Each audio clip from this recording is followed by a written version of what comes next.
Claude AI agents won't replace senior marketers, and here's why. 2 months ago, quarterly business review, conference room. Someone wasn't your VP, wasn't your chief marketing officer, was a consultant, and that company brought in a deck. Had 12 slides. Build your AI marketing team. The chief marketing officer's headcount on the cover, and the projected headcount in 12 months on slide 2. Less than a third of what it is today. Everybody in the room nodded, but someone in the back asked a question. So what's still our job? And got the standard answer back. Strategy, creativity, higher leverage work. Room nodded again. But the senior marketer 2 chairs to her left, 20 years in, already knew the real answer. She just wasn't ready to say it out loud. Not in that room, not in front of the consultant, not with her chief marketing officer's quarterly headcount target on the screen. Now, I've got 20 years in Fortune 500 marketing, and 80% of AI projects fail. 88% of agents never reach production, and 22% of the ones that do report negative ROI at 12 months. Let that sink in. And every one of those failures gets eaten by exactly one person in the room, the marketer whose name is on the actual campaign. So, and I'll tell you the 4 jobs no AI agent can run, the 4 jobs your chief marketing officer is actually paying you for, and the 4 reasons the build yourself with an AI agent team pitch is a job description that doesn't exist at your scale. Stay with me. Before we go further, the one move you can make this afternoon, open a Word doc. Write down the 4 jobs that go on your name every single quarter. Not the tasks, the jobs. The decisions that only you can make, the rooms only you sit in, the risks only your name signs off on, the numbers only you eat if they're missed. Bring it to your next one-on-one with your leadership.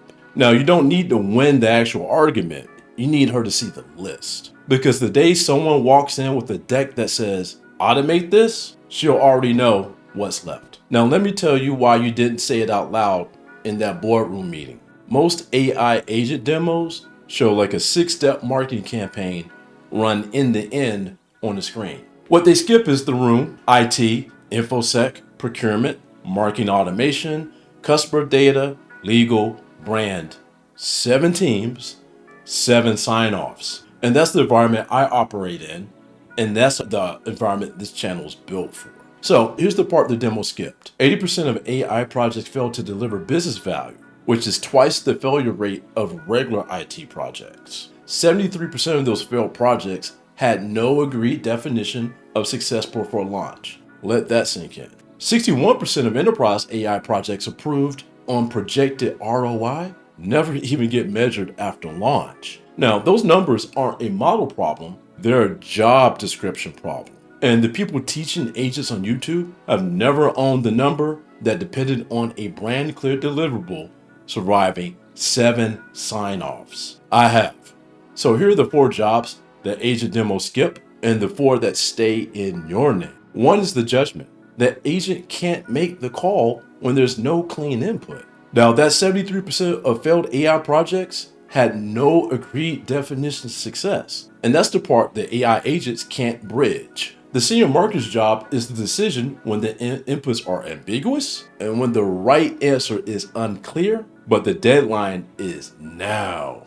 The campaign with 2 reasonable sounding strategies that you have to pick between by Friday, the account where the engagement signal looks strong, but you know the buying committee just shifted, the pricing call where the model says one number and the regional context says another. AI agents need defined success criteria to run. The senior marketer has to define them. And now you can stop apologizing for the part of your job that doesn't look like work on a Gantt chart, because that's the part that agents need from you to even start. 2 is the room. The AI agent doesn't sit in the room. You do. The brand review meeting where you define the language, the sales marketing alignment where the regional VP wants the account targeting changed, the chief marketing officer conversation about why this quarter looks like it does, the 7 stakeholder political reality where every team has a veto. The AI agents don't have to navigate that. They get brief after the room. Now, The 80% of AI projects that fail, 77% of those failures are governance, strategy, and change management. And that's not a technology gap, that is a room gap. The alignment, the trust building, the peer-to-peer negotiation, that is the work, not the prelude to the work.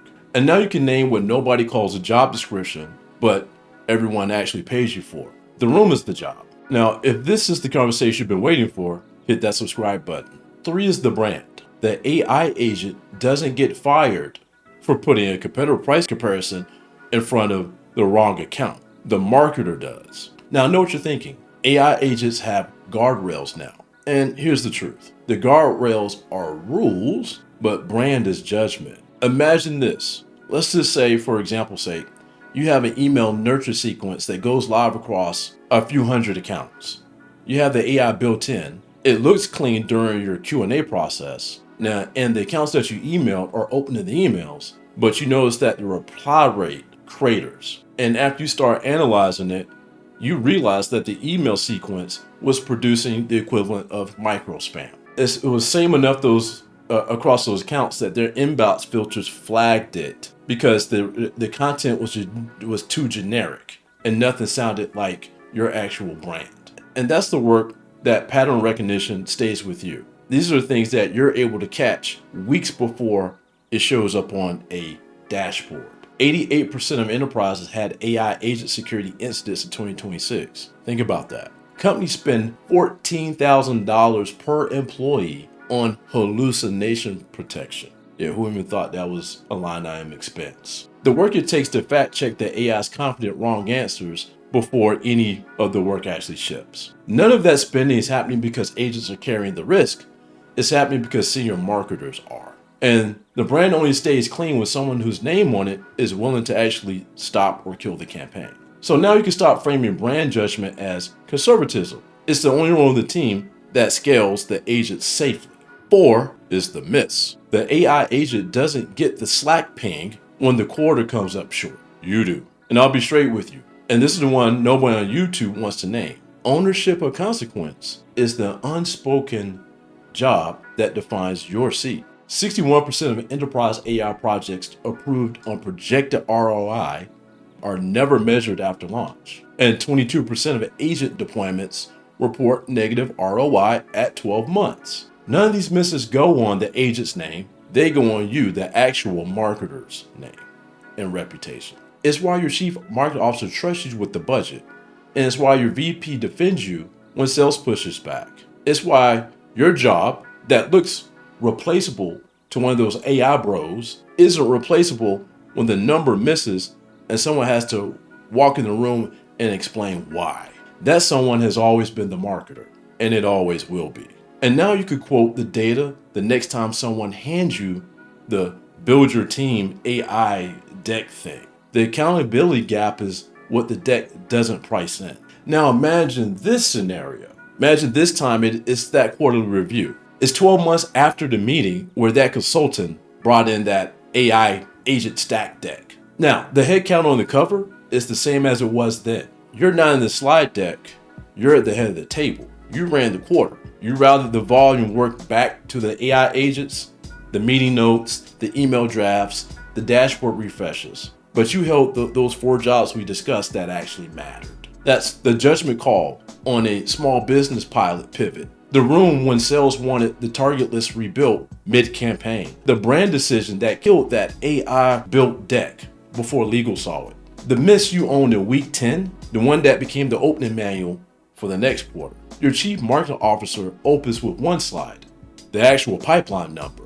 You walk through it. The room listens, not because of the AI agents, because of you. You're not the marketer the AI agents are coming for. You're the operators whose name is on those 4 jobs the AI agents can't run. Now, the version of you that sat in that quarterly review meeting still hasn't said it out loud. Every senior marketer who has in a different room next quarter. Now, drop the 1 job your chief marketing officer actually pays you for that you know an AI agent will never run. And I'll tell you why in the comments. Now, those 4 jobs you wrote down on that list, those are yours. The AI agents do actual work, but only in an environment that you've already built. And those governance decisions every senior marketer has to make before those AI agents touch a deliverable your team relies on, those are in this video right here.